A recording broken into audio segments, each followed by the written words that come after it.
हे what's up guys, welcome back once again. दोस्तों, आज की कहानी जो एक्सप्लेन करने जा रहे हैं उसका नाम है ए रॉयल इन पैराडाइज।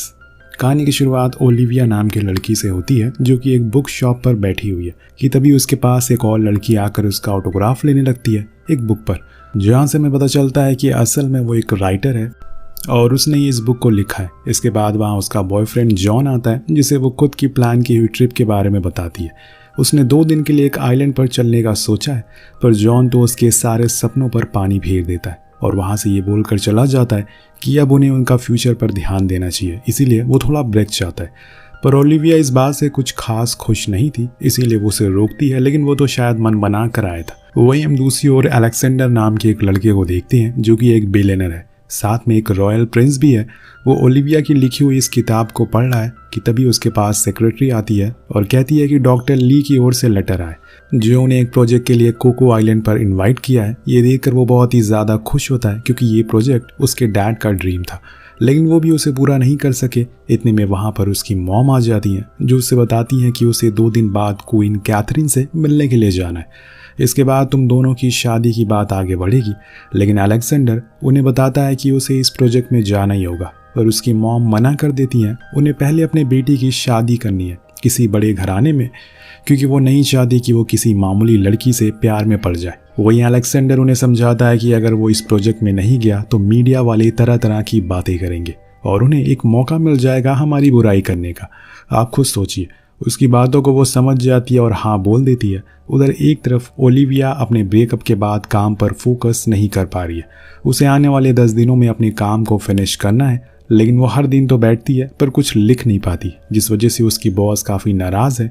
अपने मन को बहलाने के लिए वो एक बुक शॉप पर जाती है जहाँ अलेक्जेंडर भी आया था। वो दोनों आपस में टकरा जाते हैं जिससे कि ओलिविया की सारी बुक गिर जाती है, तो वो उसकी मदद करता है। पर जब वो उसे देखता है तो कुछ देर का पॉज ले लेता है और फिर उसे बोलता है कि क्या हम पहले भी मिल चुके हैं। वो कहती है कि नहीं, मैंने तुम्हें कहीं नहीं देखा, जिसके बाद वो उठकर वहां से चली जाती है। लेकिन तभी अलेक्जेंडर उस बुक के पीछे देख तो उसे पता चलता है कि अरे ये तो मेरी फेवरेट बुक की ऑथर है। वो फौरन बाहर जाता है उससे मिलने के लिए, लेकिन तब तक वो जा चुकी थी।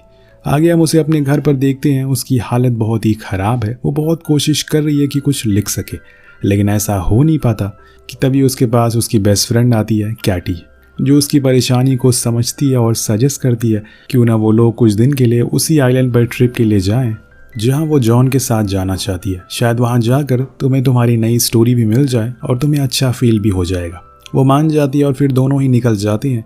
कुछ घंटों के बाद दोनों दोस्त एयरपोर्ट पर लैंड करते हैं और वहाँ दूसरी तरफ अलेक्जेंडर और उसका सेक्रेटरी विंस्टन अपने प्राइवेट चार्टर से वहाँ लैंड करते हैं और सीधा पहुँचते हैं अपने होटल में। यानी कि अभी दोनों एक साथ एक ही आइलैंड पर ठहरे हुए हैं। होप सो कि इनकी फिर से मुलाकात हो जाए, क्योंकि जिनका मिलना किस्मत में लिखा रहता है वो कहीं ना कहीं किसी मोड़ पर जरूर मिलते हैं। फिर कैटी रूम में जाती ही स्विमिंग पूल की ओर निकल जाती है और यहाँ ओलिविया अपने नॉवल लिखने की कोशिश में लग जाती है, लेकिन आज भी वो कुछ लिख नहीं पा रही है, इसीलिए वो भी पूल की ओर जाने लगती है। तभी उसे बीच में जॉन दिख जाता है। जी हाँ, उसका एक्स। वो भी एक नई लड़की टिफनी के साथ यहाँ पर आया हुआ था, जो कि अब उसकी गर्लफ्रेंड है। वो उसे देखकर छुप जाती है। इतने में पीछे से अलेक्जेंडर आता है, जो उसे ऐसे छुपा हुआ देखकर उसका मजाक बनाता है और फिर उससे माफ़ी भी मांगता है। वो उसे उस दिन बुक स्टोर में पहचान नहीं पाया और कहता है कि मैंने तुम्हारी बुक पढ़ी है, इट्स नाइस। अपनी तारीफ सुनकर ओलिविया थोड़ा इतराने लगती है, लेकिन यहाँ अलेक्जेंडर उसे नहीं बताता कि वो एक प्रिंस है। और तभी वहाँ कैटी भी आ जाती है, जो अलेक्जेंडर को पहली नज़र में ही देखकर उसे पसंद करने लगती है। पर ओलिविया उसे खींचकर पूल में ले जाती है और वहाँ वो जॉन के बारे में ही बातें करे जा रही थी, लेकिन कैटी तो अलेक्जेंडर के ख्यालों में ही खो गई थी। उसे कुछ समझ नहीं आ रहा था कि उसकी दोस्त क्या कह रही है। वहीं जब अलेक्जेंडर डॉक्टर ली के लैब में पहुंचता है तो वहाँ वो रखे कुछ रेयर फिशेस को देखता है। अपने डैड पर काफ़ी प्राउड फील करता है, क्योंकि उन्होंने इस काम को आगे बढ़ाया था ताकि नेचर को कभी उसकी ज़रूरत पड़े तो फिर से उन फिशेस को पानी में छोड़ा जा सके। इतने में वहाँ पर विंस्टन आकर उन्हें बताता है कि इवेंट वाले दिन डॉक्टर ली नहीं आ सकेंगे, उनकी तबीयत ठीक नहीं है, अब उसे ही पूरा इवेंट होस्ट करना होगा। जो सुनकर वो हैरान हो जाता है कि ऐसा कैसे हो सकता है, उसने आज तक ऐसा कुछ कभी नहीं किया था। तो विंस्टन उसे कहता है कि ये सब सोचने की ज़रूरत नहीं है, सारा इंतज़ाम हो जाएगा, वो बस रेडी रहे। अगली सुबह दोनों दोस्त ब्रेकफास्ट के लिए बैठे होती हैं, जहां उन्हें अलेक्जेंडर देख लेता है। वो विंसेंट के साथ था, इसीलिए उसे कहता है कि तुम उनके सामने मुझे कोई प्रिंस वगैरह कहकर मत बुलाना। जिसके बाद वो उनसे मिलने के लिए जाता है। वहाँ वो विंस्टन को अपने दोस्त कहकर इंट्रोड्यूस करवाता है। उसके बाद और कहता है कि मैं इसके अंडर काम करता हूँ। उसके बाद अलेक्जेंडर उन्हें कल साथ में हैंगओवर करने के लिए इनवाइट करता है, साथ बीच पर ही घूमने के लिए, जो कि ओलिविया पहले ही मना कर देती है। लेकिन फिर कैटी उसे समझाती है कि तुम्हें हाँ बोलना चाहिए, ऐसे तुम जॉन को जला सकती हो और उसे उसकी बात सही लगती है, इसीलिए वो हाँ कर देती है। यहाँ हम रेडली नाम के एक बूढ़े आदमी को भी देखते हैं जो कि प्रिंस पर लगातार नजर रखे हुए था और उसे ऐसा करने के लिए उसे क्वीन ने भेजा था, जिन्होंने वो इन्फॉर्म करके बता भी देता है कि सब कुछ ठीक चल रहा है। नेक्स्ट डे अब सभी फिर से मिलते हैं और जैसे कि उन दोनों दोस्तों ने प्लान बनाया था वो सब वैसा ही करते हैं। अलेक्जेंडर भी उनके साथ देता है और सभी मिलकर खूब मस्ती करते हैं, यहाँ तक कि वो टिफनी और जॉन के साथ मिलकर वॉलीबॉल भी खेलते हैं, जिसमें वो उन्हें हरा देते हैं, जो बात जॉन को पसंद नहीं आती, इसीलिए वो वहाँ से चला जाता है। इसके बाद ये चारों एक जगह बैठकर काफ़ी बातें करते हैं, लेकिन तभी रेडली इन्हें देख लेता है और क्वीन को खबर कर देता है। तो वो उसे कहती है कि तुम्हें उस लड़की के बारे में जल्द से जल्द पता लगाना होगा, वो कहाँ से है और क्या करती है। वहीं दूसरी ओर दोनों अकेले ही बीच साइड वॉक कर रहे थे। ओलिविया अब अलेक्जेंडर के साथ घुल मिल गई थी। वो उसके साथ काफ़ी बातें शेयर करती है, जैसे कि उसका पैशन है बुक लिखने का, वो एक बड़ी ऑथर भी बनना चाहती है। वहीं अलेक्जेंडर अपनी मॉम के बारे में बताता है कि उन्हें पसंद नहीं है कि वो इन सी थिंग के बारे में इतना सोचे, नेचर को इतना बढ़ावा दे। उनका मेन मोटिव यही है कि मैं बस पैसे कमाऊं, और वो भी ढेर सारे, पर मुझे जानवरों की जान बचाना अच्छा लगता है। दोनों एक दूसरे को कहीं ना कहीं पसंद भी करने लगे थे, लेकिन ओलिविया दूर दूर तक कहीं भी अंदाज़ा नहीं था उसे कि वो एक प्रिंस है। उसे तो यही लग रहा है कि वो कोई मामूली इंसान होगा।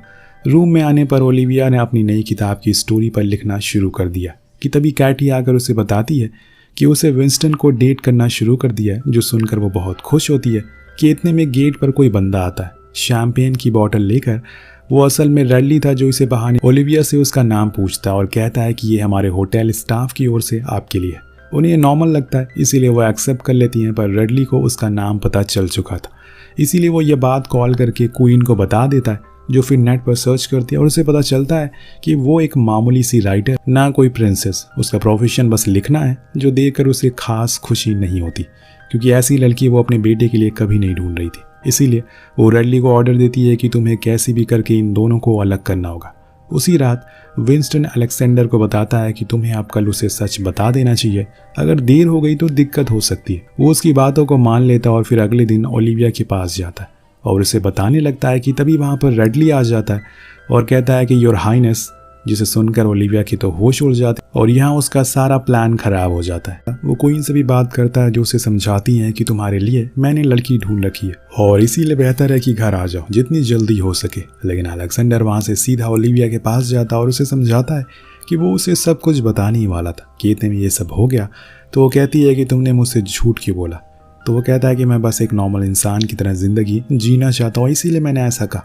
ओलिविया को भी उसकी बातें कहीं ना कहीं ठीक लगती है, इसीलिए वो उसे माफ़ कर देती है।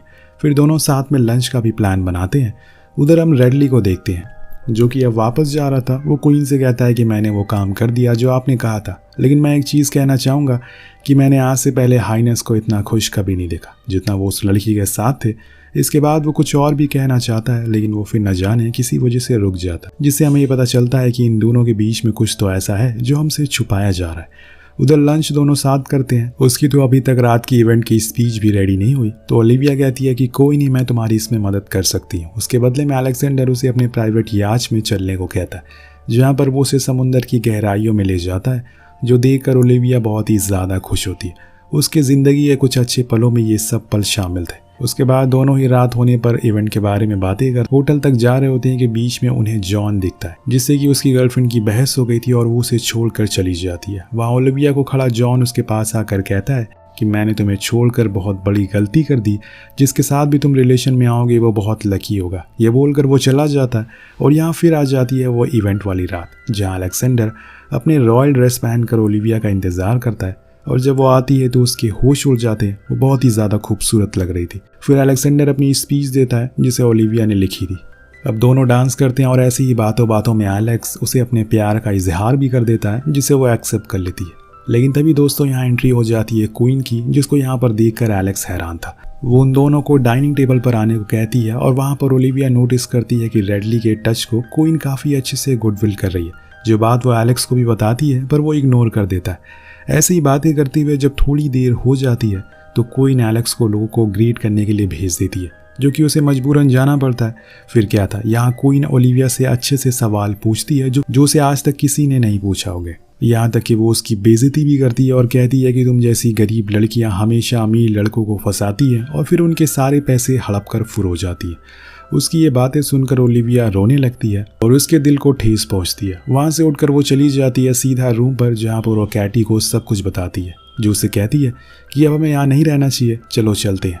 वो दोनों ही सामान पैक करके वहां से निकल जाती हैं शहर की ओर। उधर एलेक्स को कुछ पता ही नहीं था। जब वो सुबह उठता है तो विंसेंट उसे बताता है कि ऐसा ऐसा हुआ, क्योंकि कैटी ने सब कुछ उसे बताया था। फिर क्या था, एलेक्स गुस्से में अपनी माँ के पास जाता और सीधा उनसे सवाल कर आखिर क्यों वो अपने बेटे को खुश नहीं देखना चाहती। वो उनकी खानदान की परंपरा को संभालते संभालते थक चुका है और आप भी थक चुकी होंगी लोगों के सामने झूठा बनते बनते। क्वीन कहती है कि मैं कुछ समझी नहीं। तब वो उनकी और रेडली का जिक्र करता है और कहता है आप तो खुद अपनी खुशी सबसे छुपा रही हो, फिर दूसरों का क्या ही सोचोगी। ये सुनकर वो रोने लगती हैं और कहती हैं कि अगर मैंने लोगों को बता दिया कि मैं अपने बॉडीगार्ड के साथ जिंदगी बिताना चाहती हूँ तो वो गलत गलत बात कहेंगे। यहाँ तक कि वो ये भी कहेंगे कि मैंने अपने पति को मरवा दिया ताकि अपने बॉडीगार्ड के साथ जिंदगी बिता सकूं। तब एलेक्स कहता है कि दूसरे क्या सोचते हैं उसके चक्कर में हम खुद की खुशी को दांव पर तो नहीं लगा सकते। अगर आप रेडली को पसंद करती हैं तो खुशी खुशी साथ रहिए। उसकी बातें सुनकर रेडली भी इमोशनल हो जाता है और क्वीन को भी समझ आ जाता है कि वो गलत कर रही थी। उधर ओलिविया ने अपनी नॉवेल कंप्लीट करके अपने बॉस को दे दी थी कि इसमें हैप्पी एंडिंग तो हुई नहीं। वो कहती है कि ज़रूरी नहीं है कि हर कहानी में अंत खूबसूरत हो। ये बोलते ही गेट पर कोई आता और ये कोई और नहीं एलेक्स था, जिसके साथ कैटी और विंसेंट भी होते हैं। वो अंदर आकर उसे अपने प्यार का इजहार करता और कहता है कि मैं तुम्हारे साथ अपनी ज़िंदगी का हर वो कीमती पल बिताना चाहता हूँ जिनका कोई मोल नहीं है। क्या तुम मेरी क्वीन बनोगी? तो ओलिविया कहती है लेकिन तुम्हारी मॉम के कुछ अलग प्लान है। इतने में वहाँ पर क्वीन भी आ जाती है, जो उससे माफ़ी मांगती है और कहती है कि मैं तुम्हें एक्सेप्ट करने के लिए तैयार हूँ, क्योंकि तुम्हारी वजह से मुझे मेरा प्यार मिला। ये बोलकर वो चले जाते हैं, जिसके बाद ओलिविया एलेक्स को किस करती है और कहती है कि मैं गलत थी, हर कहानी में हैप्पी एंडिंग होती है, बस इंसान का सही होना ज़रूरी है, और अगर हैप्पी एंडिंग नहीं हुई तो दोस्तों पिक्चर अभी बाकी है। मिलते हैं अगली वीडियो में। Thank you so much watching. Peace out.